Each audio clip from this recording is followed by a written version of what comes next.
આગળ વાત ખ્યાતિ હોસ્પિટલને લઈને કરીએ। ખ્યાતિ મોતકાંડમાં ક્રાઇમ બ્રાન્ચની તપાસનો ધમધમાટ શરૂ થઈ ગયો છે। ખ્યાતિ કૌભાંડીઓના ઘરના તાળા તોડવામાં આવશે। ક્રાઇમ બ્રાન્ચ દ્વારા આ તાળા તોડવામાં આવશે અને ફરાર આરોપીઓના ઘરે સર્ચ ઓપરેશન હાથ ધરવામાં આવશે। ઘરના તાળા તોડીને વિડીયોગ્રાફી સાથે સર્ચ ઓપરેશન હાથ ધરાશે। ત્યારે કૌભાંડીઓએ એક જ મહિનામાં 13 ગામમાં કેમ્પ કર્યા હતા। કૌભાંડીઓએ સર્વે કરવા માટે 7 લોકોની માર્કેટિંગ ટીમ પણ રાખી હતી। ત્યારે માર્કેટિંગ મેનેજર મિલિંદ પટેલ વિરુદ્ધ પણ પુરાવા મળી આવ્યા છે। કેમ્પ યોજવા પાછળ મિલિંદ રાહુલ જૈનની મોટી ભૂમિકા હતી। ત્યારે ફરાર મિલિંદ પટેલ અને રાહુલ જૈનની ધરપકડના ચક્રો પણ ગતિમાન કરવામાં આવ્યા છે। વધુ માહિતી મેળવીએ સંવાદદાતા દિવ્યા ચૌહાણ જોડાયા છે આપણી સાથે। દિવ્યા, જણાવશો આ રીતે જે લોકો અત્યારે ફરાર થઈ ચૂક્યા છે તેમના ઘરના તાળા તોડવામાં આવશે, સર્ચ ઓપરેશન હાથ ધરવામાં આવશે। અત્યારે હાલ શું કામગીરી હાથ ધરાઈ રહી છે?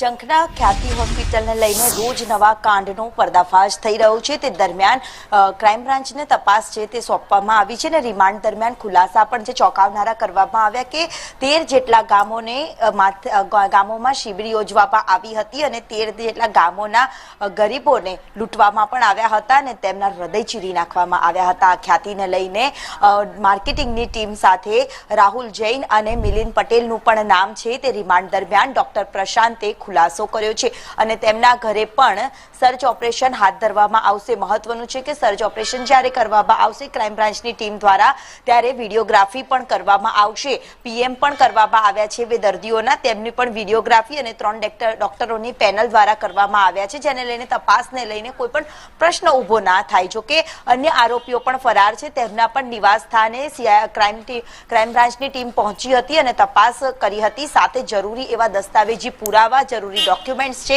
તે પણ જપ્ત કર્યા હતા અને તે જપ્તી દરમિયાન જ તમામ ડોક્યુમેન્ટમાં પણ મિલિંદ પટેલ અને રાહુલ જૈનનું નામ છે તે ખુલ્યું હતું। હવે આ બંનેની સામે પણ ગુનો નોંધીને બંનેને શોધખોળ છે જે ક્રાઇમ બ્રાન્ચની ટીમ દ્વારા શરૂ કરવામાં આવી છે। આ સાથે જ ડોક્ટર પ્રશાંત વજીરાના રિમાન્ડ 7 દિવસના પૂર્ણ થતા હોવાથી તેમને કોર્ટમાં રજૂ કરવામાં આવશે અને જે બાદ આરોપીના વધુ રિમાન્ડની માંગ સાથે વધુ ખુલાસા આ ખ્યાતિને લઈને થાય તેવી પણ સંભાવનાઓ છે તે જોવા મળી રહી છે। અત્યાર સુધીમાં કેટલી પૂછપરછ કરવામાં આવી છે 7 દિવસના રિમાન્ડ દરમિયાન તે બાબતને લઈને પણ મહત્વના ખુલાસાનો તપાસ રિપોર્ટ છે જે ક્રાઇમ બ્રાન્ચની ટીમ આજે ગ્રામ્ય કોર્ટના જસ્ટિસને સોંપશે અને જે બાદ રિમાન્ડની માંગ કરશે। કેટલા દિવસના રિમાન્ડ આપવામાં આવે છે અને કેટલા મહત્વના ખુલાસા થાય છે, કેટલા લોકોની સામે ફરિયાદ નોંધીને તેમની તાત્કાલિક ધોરણે ધરપકડ કરવામાં આવે છે તે મહત્વની બાબત બની રહેશે, કારણ કે સતત દિવસો વીતી રહ્યા છે, મુખ્ય આરોપીઓ હજી પોલીસ પકડથી દૂર છે।